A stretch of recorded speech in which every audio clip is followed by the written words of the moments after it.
The airport was busy that morning. Travelers moved quickly, dragging their bags, searching for their gates, and talking loudly on their phones. Among the noise, a small black boy sat quietly on a bench near the window. He was no more than 12 years old. In his hands, he held a toy airplane, turning it again and again as if it was the most important thing in the world. His eyes followed the real airplanes outside, rising into the sky. Every time one lifted from the runway, his lips curled into a small smile. But he was nervous too. His hands shook a little as he played with the toy. From time to time, he looked around the terminal, as if waiting for someone to come.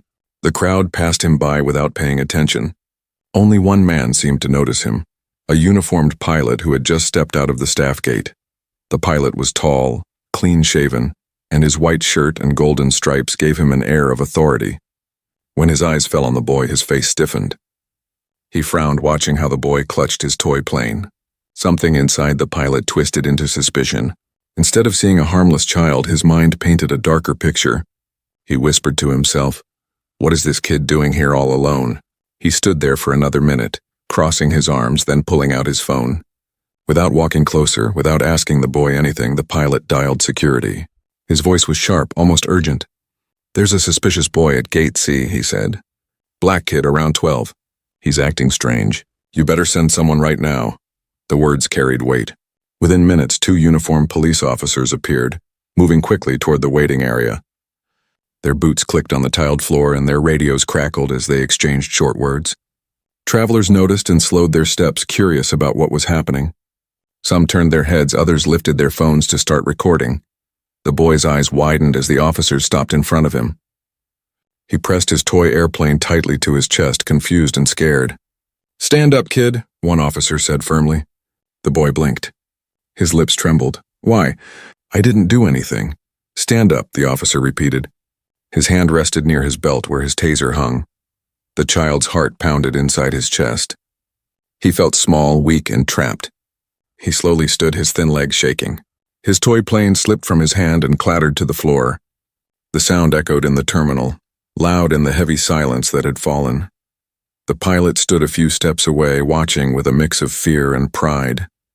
In his mind, he believed he had done the right thing.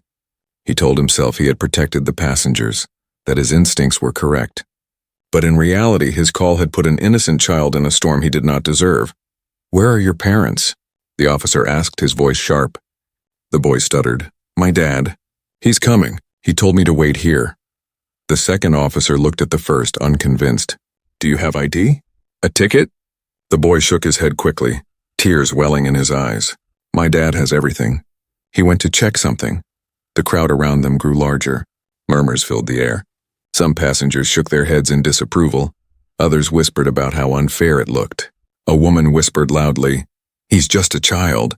Another man muttered, "This doesn't feel right." Phones continued to rise, capturing the scene. The boy's chest tightened. He wished his father would appear right now. Wished someone would save him from the stares, the questions, the hands reaching for his arm. But his father was not there yet. All he could do was swallow the fear and stand still. The pilot, however, stepped forward. "Officers," he said, trying to sound calm but superior. "This boy was acting suspicious. I thought he might be a risk. Better safe than sorry." His words only made the boy shrink further into himself.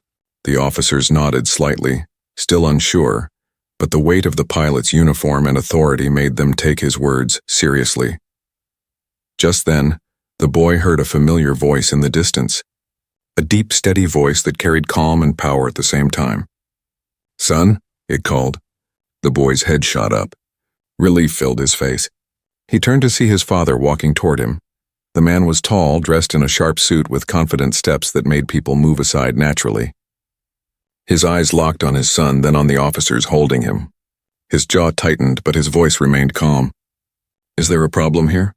The boy broke free and ran into his father's arms, hiding his face against his chest. The father wrapped an arm around him, then looked up at the police. His expression was controlled, but there was steel in his gaze. The crowd grew even more silent. Everyone could feel something important was about to happen. The pilot suddenly felt a cold shiver run down his spine. For the first time since making that call, doubt flickered in his mind. Who was this man? Why did his presence command so much respect? The officers shifted awkwardly. The air grew heavy, thick with tension. The boy clung to his father while the pilot's chest tightened with unease. He had started something he might not be able to end. And deep inside, he feared he was about to regret it more than anything in his life.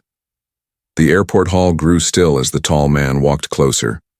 His footsteps echoed across the polished floor, slow but powerful, like each step carried authority. His suit was neat, his tie perfectly straight, and his eyes sharp as steel. Passengers parted quietly to make way for him, their whispers fading into silence. The boy, still trembling, clung tightly to his father's arm as if holding on to safety itself. The father bent down slightly, brushing the boy's shoulder. "It's all right, son," he said softly. His voice, though calm, had weight. It was the voice of someone used to being obeyed. The boy's tears slowed, his fear melting into quiet relief. The officers, however, stood uncertain. They had been firm only moments ago, but something about this man unsettled them. He did not shout, he did not wave his arms in anger, but his eyes carried a warning. His presence was enough to make even trained men hesitate. The father looked at them directly. "Why are you holding my child?" he asked. His tone was calm, but there was no mistaking the sharp edge beneath it. The first officer cleared his throat. "Sir, the pilot here reported suspicious behavior. We were only making sure." The man's eyes narrowed slightly. "Suspicious behavior?" He turned to his son. "What were you doing?" The boy sniffed and answered softly, "I was just waiting and playing with my plane." The father nodded slowly, then looked back at the officers. "And that is enough reason to treat a child like a threat?" His voice stayed quiet, but it rang through the hall, carried by the silence of those listening. The crowd shifted. A woman whispered, "He's right."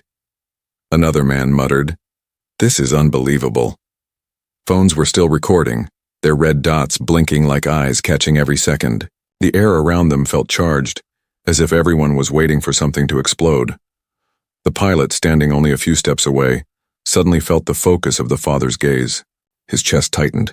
He had made the call, he had started this storm, and now it was all flowing back toward him. His mouth went dry, but he forced his voice to remain steady. "Sir," the pilot said, raising his chin, "I thought your boy was acting strange. Airports are dangerous places. I acted to protect passengers. That is my duty." The father straightened his shoulders, slowly pulling a wallet from his suit pocket. His hands moved with calm certainty, as though he had done this many times before. He flipped open the leather case, revealing a badge that gleamed under the terminal lights. For a moment, no one spoke. Then a collective gasp rose from the passengers standing nearby. The officers' faces drained of color. The pilot's breath caught in his throat.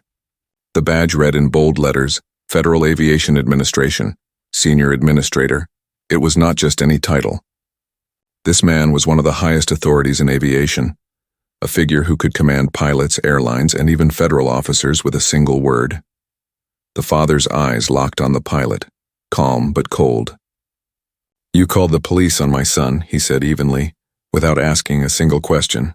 "You assumed he was dangerous. Tell me, Captain, what exactly did you see?" The pilot swallowed hard. His throat burned as he tried to find words. He was alone and nervous. He looked suspicious. The father's voice grew sharper, though still quiet. "Suspicious? For sitting with a toy airplane and waiting for his father?" He paused, letting the words sink in. The silence of the crowd made the pilot's shame louder than any scolding.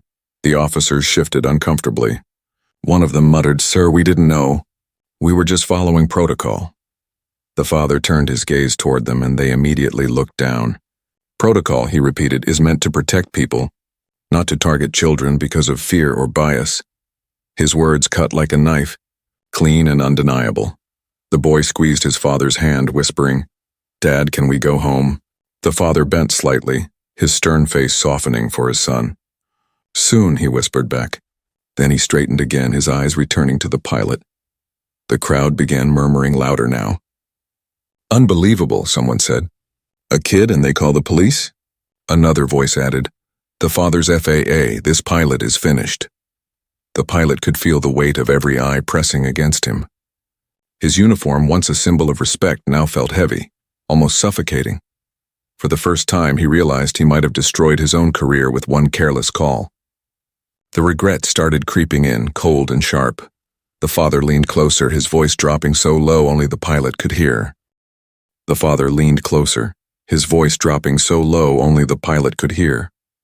You are trusted with lives in the sky. If you cannot see the difference between a child and a threat, how can you be trusted at 30,000 feet? The pilot's face flushed with heat. He had no answer. He stood frozen, trapped between shame and fear while the father turned back to his son, placing a protective hand on his shoulder. The tension in the terminal reached its peak. Cameras still rolled. The pilot's silence became its own confession. And in that moment everyone knew. This was only the beginning of his regret. The crowd at the terminal stood frozen, their eyes locked on the tall man holding the badge. It glimmered under the white lights, bold letters spelling out his authority. Federal Aviation Administration, Senior Administrator. The meaning of those words hit like a thunderclap. Passengers gasped, some even whispered in disbelief. The officers, who only moments ago were commanding the boy to stand, now stepped back as if the floor had shifted beneath them.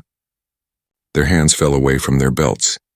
Their voices, once sharp and cold, softened to nervous silence. The weight of the father's position was too heavy to ignore. The boy pressed his cheek against his father's chest, feeling safe at last. His small fingers still held the toy airplane tightly, though now it was wet with tears. His father's arm stayed firm around him, steady like an anchor in a storm. The pilot, however, felt the ground slip away beneath his feet. His heartbeat thundered inside his ears. His skin grew hot, his lips dry. He could feel the stares of dozens of passengers piercing his uniform, stripping away the pride he once carried in those golden stripes. The father's eyes locked onto him, unblinking, calm but filled with sharp judgment. So, he said evenly, you called the police on my child. Tell me again, what did he do that was dangerous? The pilot swallowed hard. His tongue felt heavy in his mouth. He was alone. He looked nervous. Airports are sensitive places. I thought. His words trailed off, weak and broken. You thought, the father repeated, his voice firm, each word dropping like a hammer. You did not ask him a question. You did not wait for me. You saw a boy with dark skin holding a toy and you imagined a threat. The terminal was so quiet now that even the faint hum of the escalator could be heard. People shifted uncomfortably, some nodding, some whispering to each other, their phones still raised to capture every moment. The boy's father continued, his tone calm but sharp. Do you know what my job is, Captain? The pilot could only shake his head slowly, though he already knew. His stomach twisted painfully. I oversee the safety of this nation's skies, the man said, his voice steady but rising with strength. I inspect, regulate, and command the very system that allows you to fly that plane you wear on your chest. Every decision you make in the cockpit depends on the standards I enforce. And yet, he paused, letting silence cut deeper. And yet you cannot even see a child clearly in front of you. The crowd broke into murmurs again. Someone whispered, that's it. He's finished. Another said loudly, that boy could have been any of our kids. The pilot's face burned red. The officers tried to look busy, shifting their feet, glancing at each other, wishing to vanish. One of them finally said, Sir, we apologize. We didn't realize who you were. The father's gaze snapped toward him, silencing him instantly. It is not about who I am, he said firmly. It is about who my son is. A child. Innocent. And yet you treated him like a criminal. The boy looked up at his father, his small voice trembling. Dad, why did they think I was bad? The father knelt down, placing a hand on his son's cheek. His stern face softened, his eyes gentle for only a moment. Because sometimes people see fear instead of truth, he whispered. But you must always remember, son, you are never less than anyone else. The boy nodded slowly, comforted by the steady hand on his shoulder. When the father stood again, his gaze returned to the pilot. His eyes were sharp, unrelenting. Tell me, Captain, when you sit inside the cockpit and look at the passengers who trust you with their lives, will you see them as threats too? Will you let your fear guide your judgment even at 30,000 feet? The pilot's lips trembled, but no words came out. His authority, his pride, his training, none of it could protect him now. His mistake was laid bare, and the cameras recording every second promised the world would soon see it too. The father stepped closer, his presence towering though he never raised his voice. Pilots are trusted because lives depend on them. But trust cannot live beside prejudice. If you cannot carry both the uniform and the responsibility with fairness, then perhaps you do not belong in the sky. The silence stretched heavy. The pilot lowered his eyes, unable to meet the man's gaze any longer. He felt smaller than he had ever been, not as a pilot, not as a man, but as a human being. The father turned, guiding his son gently by the shoulder. Together they began to walk away. The crowd shifted to make room, some nodding respectfully, some clapping softly, moved by the dignity of the father's calm strength. But the pilot stood frozen, his hands shaking at his sides. Regret flooded through him like a rising tide, drowning him in shame. He knew that moment, captured by dozens of phones, would haunt him far beyond this terminal, and deep inside, he realized, the regret had only just begun. The terminal had turned into a stage, and everyone in it was part of the audience. Phones were raised high, their red lights blinking as they recorded every second. Whispers spread through the crowd like a wave, angry, shocked, and restless. A woman near the front shook her head and said loudly, "That boy didn't do anything. He was just sitting there." Her voice carried across the hall, giving courage to others. A man in a business suit added, "If that was my kid, I'd be furious too." The pilot felt their eyes drilling into him, heavy with blame. His uniform, once a shield of authority, now burned against his skin. He stood stiff, but inside fear twisted his stomach. He wanted to vanish, to escape the spotlight, but there was no escape. Not when dozens of phones were capturing his every breath. The father, still calm, rested a protective hand on his son's shoulder. His voice was quiet but sharp as he addressed the officers again. "You acted because of a phone call. But did you look? Did you see him? He is a child, my child, and you made him feel like a criminal." The officers shifted uncomfortably, looking at the floor. One of them muttered, "Sir, we were just doing our job." "Doing your job," the father repeated, his tone cutting like ice. "A job should be about truth, not assumptions. Protocol does not excuse blindness." The boy looked around at the crowd, his small eyes wide. He whispered softly, "Dad, are they all watching me?"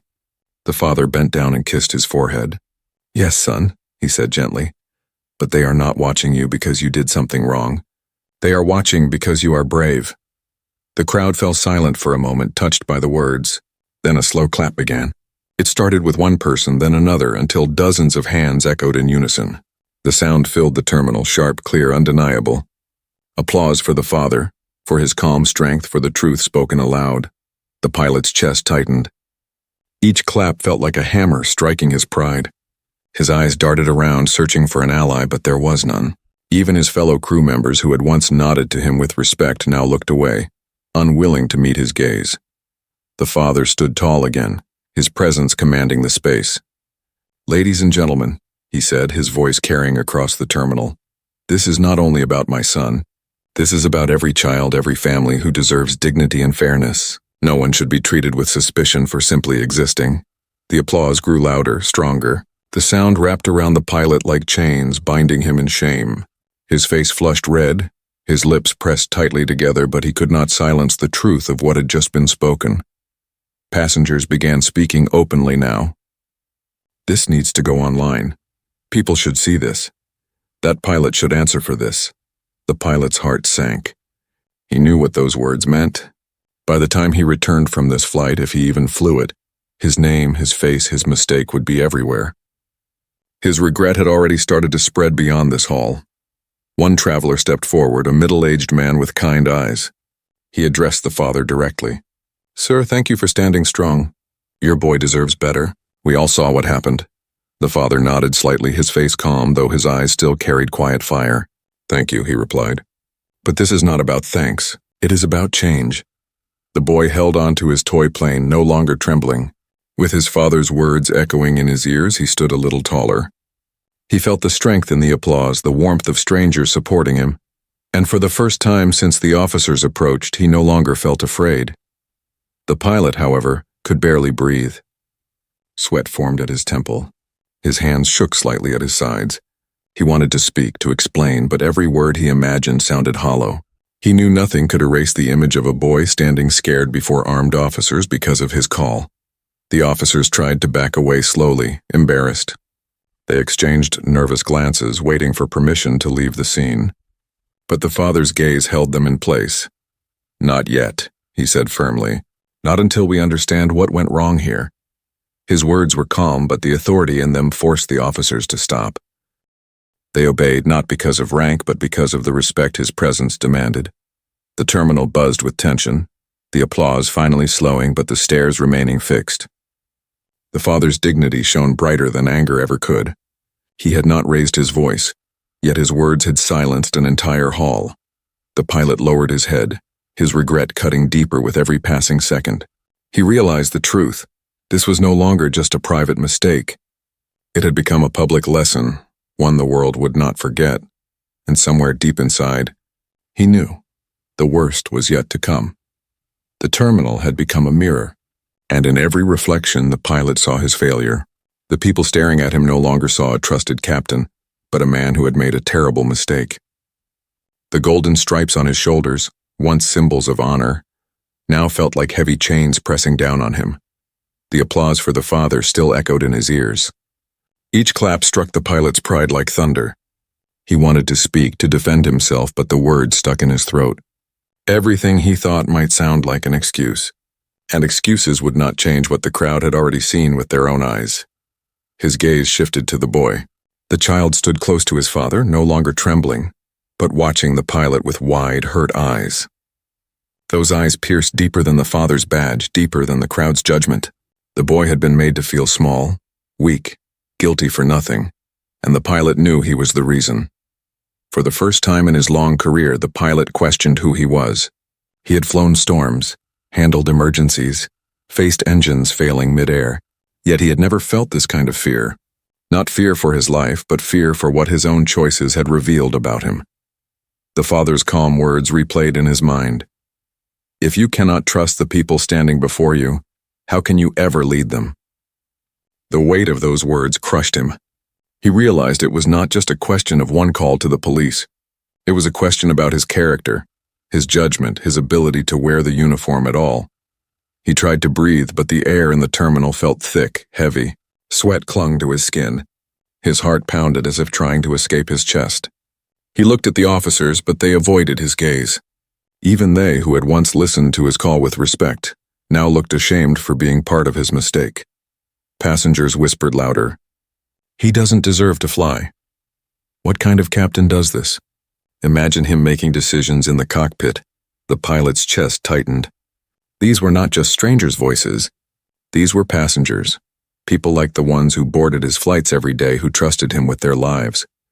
If they no longer believed in him, how long before the airline itself stopped believing too? He remembered the pride of his first day in uniform, the handshake from his instructor, the moment he walked through the airport for the first time feeling taller, stronger, more important than ever before. Now all of that pride dissolved into bitter shame. He wanted to speak. He wanted to say, "I was only trying to keep people safe." But the truth burned inside him. He hadn't kept anyone safe. He had only made a child feel unsafe. The father's eyes found him again, steady and piercing. The pilot felt naked under that gaze, as though every hidden weakness in his soul had been dragged into the open. He dropped his eyes to the floor, unable to meet that stare. For a moment, the crowd grew quiet again, as if waiting for him to say something. But the silence stretched on. He had no words, only regret.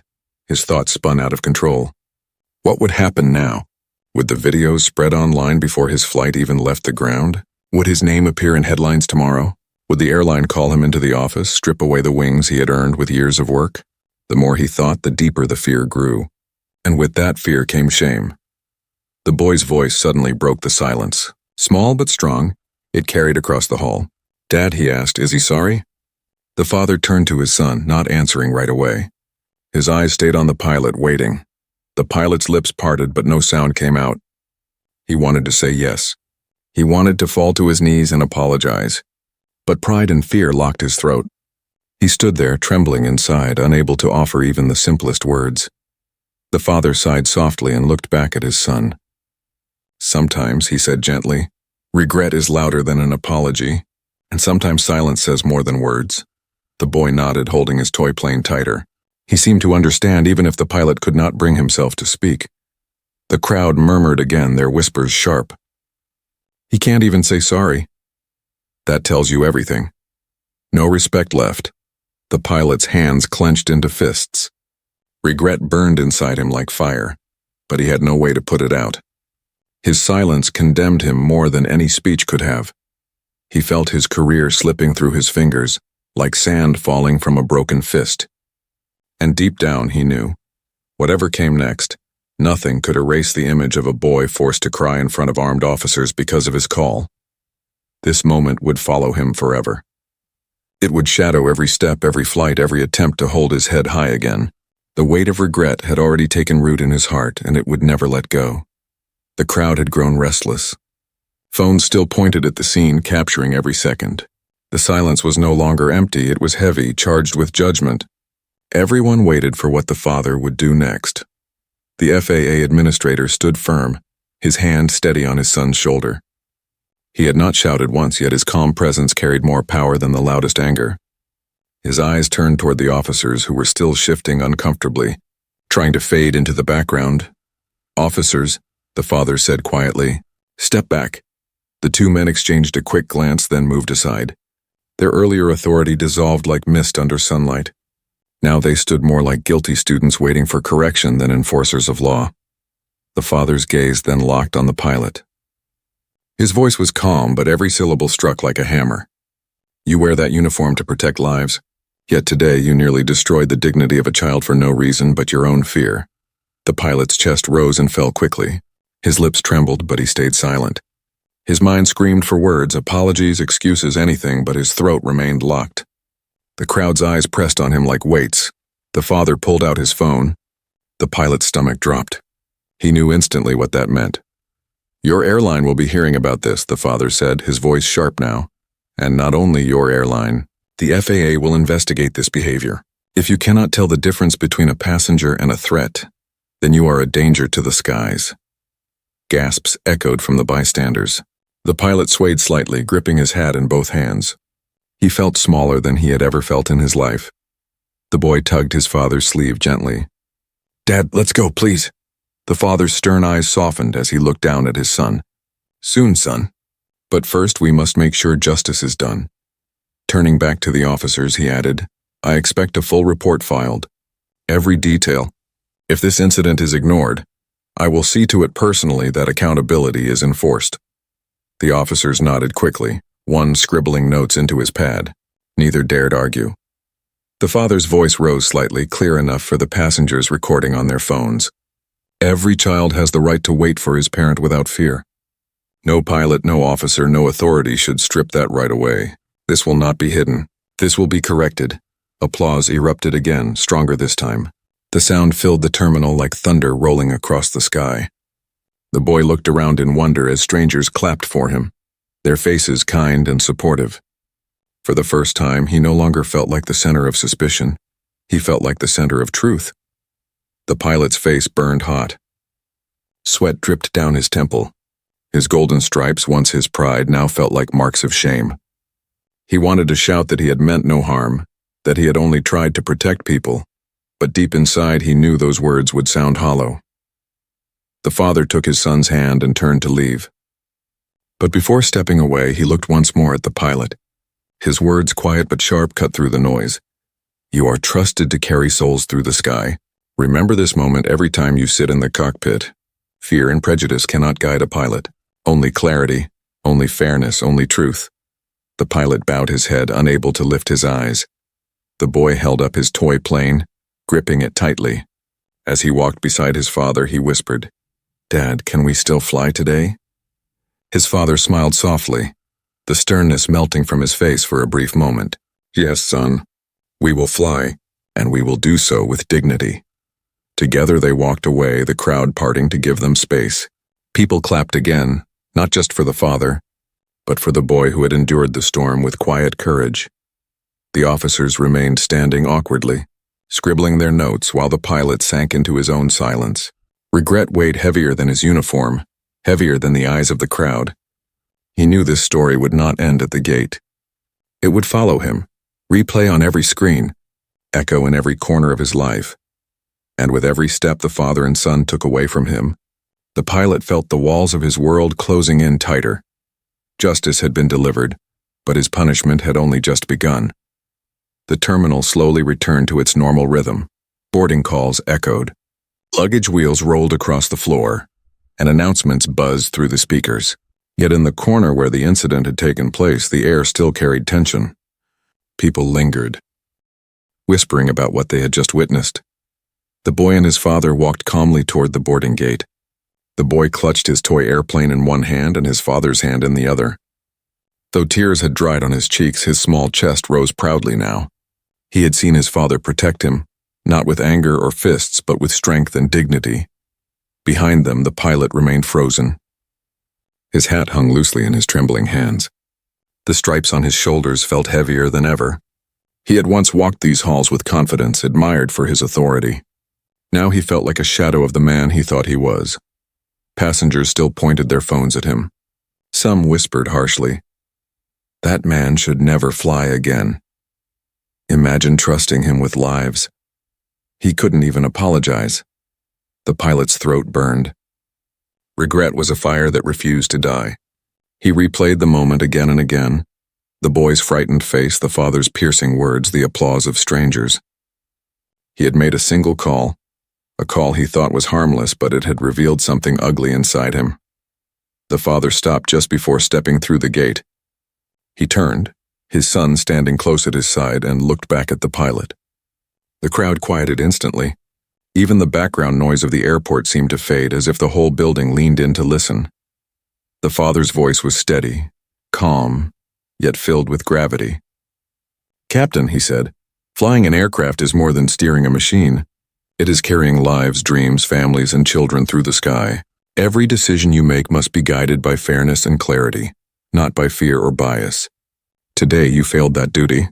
Remember this moment, not because it cost you respect, but because it cost a child his peace." The boy looked up at his father and whispered, "Dad, can we go now?" The father smiled gently at him. "Yes, son. We're done here." They turned and walked through the gate, the boy's toy plane glinting under the lights. The applause began once more, softer this time, but full of meaning. It was not just for the father, but for the truth he had spoken aloud. The pilot could not move. His legs felt like stone. Each clap echoed inside his skull, a reminder that he had been judged not only by one man, but by an entire hall of witnesses. And soon by the world. His mind spun with fear of what was to come. The FAA would investigate. His airline would question him. The videos would spread across the internet, carrying the story far beyond these walls. And every time someone pressed play, his mistake would come alive again. For the first time in years, he felt powerless. The uniform that once gave him pride now offered no protection. Authority, titles, ranks. None of it mattered against the truth that had been exposed. He lowered his head, whispering to himself, "What have I done?" But no one answered. The officers scribbled the last of their notes and walked away, embarrassed. The passengers slowly dispersed, still buzzing with conversation. Yet many looked back once more at the pilot before leaving. Their eyes filled with disappointment. The boy and his father disappeared beyond the gate, their figures swallowed by the tunnel leading to the waiting plane, but their presence lingered. The lesson remained carved into the air, into the minds of every person who had stood witness. The pilot finally forced himself to move. He placed his hat back on his head, though it felt wrong, unearned. He straightened his shoulders, but the weight of regret pulled them down again. He knew he would never forget this day. He would never forget the father's quiet strength, the boy's frightened eyes, the crowd's judgment. This moment would follow him into every cockpit, into every takeoff, into every landing. Perhaps, he thought, it was already too late for redemption. But one truth stood clear. He would never again see a child as a threat. The lesson was cruel, public, unforgettable, but it was learned. And as the terminal returned to its normal chaos, the pilot stood alone, drowning in silence, with only his regret as company. The next morning, the airport incident was no longer just a story whispered among passengers. It had spread like wildfire across the internet. Videos from the terminal appeared on social media, replayed millions of times.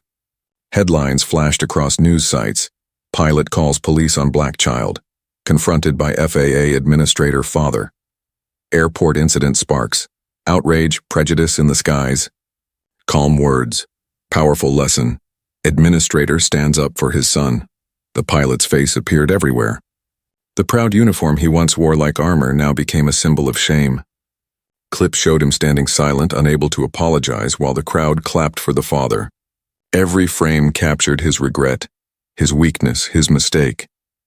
Inside his apartment, the pilot sat hunched over, staring at the screen of his laptop. Every article felt like a dagger. His phone buzzed nonstop, calls from his airline, from colleagues, from people he hadn't heard from in years. Some messages were harsh, others full of pity, but none offered comfort. He rubbed his face with both hands. His mind replayed the father's words again and again. If you cannot see a child clearly in front of you, how can you be trusted in the sky? The words echoed louder than any headline. At the FAA office, the administrator sat behind his desk, his son quietly drawing airplanes on a piece of paper beside him. The boy had already asked twice, "Dad, is the pilot in trouble?" The father had answered gently, "Yes, son, because actions have consequences. That is how we learn." The boy nodded, holding his toy plane, and went back to drawing. Meanwhile, the airline called an emergency meeting. Executives argued over what to do. Some demanded the pilot's suspension. Others feared public backlash if nothing was done. "We can't protect him," one manager said. "The video is too clear. The people have already judged." In the end, the decision came swiftly. The pilot received a notice. Grounded indefinitely pending investigation. He read the email with shaking hands. His career, the very identity he had built for decades, was now on hold, perhaps forever. He thought of the boy again. The child had not shouted, had not cursed, had not even accused him. It was his silence, his tears, and finally his question, "Dad, is he sorry?" That had cut deepest. The pilot closed his eyes, whispering into the emptiness of his apartment. "Yes, I'm sorry." But no one was there to hear it. Back at the airport, passengers who had witnessed the event still spoke about it. Some told their families at dinner tables, others shared the story with coworkers. "It wasn't anger that moved the crowd," one woman explained. "It was the calm strength of that father. He didn't shout. He just spoke truth." The boy became a quiet symbol too. In news interviews, people said, "That child reminded us that innocence should never be treated as a threat." The FAA released a statement the following week, confirming an investigation into bias in aviation. Training programs would be reviewed. Protocols would be changed. The father's calm words had sparked not just a viral moment, but a movement toward reform. The pilot read those statements with a heavy heart. He knew he was part of the reason these changes were necessary. He had become the example, the warning, the lesson carved into policy. His nights grew restless. In dreams, he saw the boy's eyes again, wide and afraid, staring up at officers. He saw the father's badge gleaming, his words sharp as steel. He woke drenched in sweat, his chest tight with guilt. Days turned into weeks, and still the story did not fade. Every time he stepped outside, he felt eyes on him. At coffee shops and grocery stores, even walking in the park, he felt whispers behind him. People recognized his face from the videos. He had once been respected for guiding planes safely through storms. Now he was remembered for failing to see the innocence of a child. But somewhere in that shame, a seed of change began to grow. For the first time in his life, the pilot looked inward. He began to question his own fears, his assumptions, the prejudices he had never admitted to himself. He started reading, listening, learning. It was late, too late for his reputation, but perhaps not too late for his soul. The boy, meanwhile, continued to dream of the skies. He still played with his toy airplane, still drew jets on his paper. His father encouraged him. "Never let fear from others steal your dreams," he told him.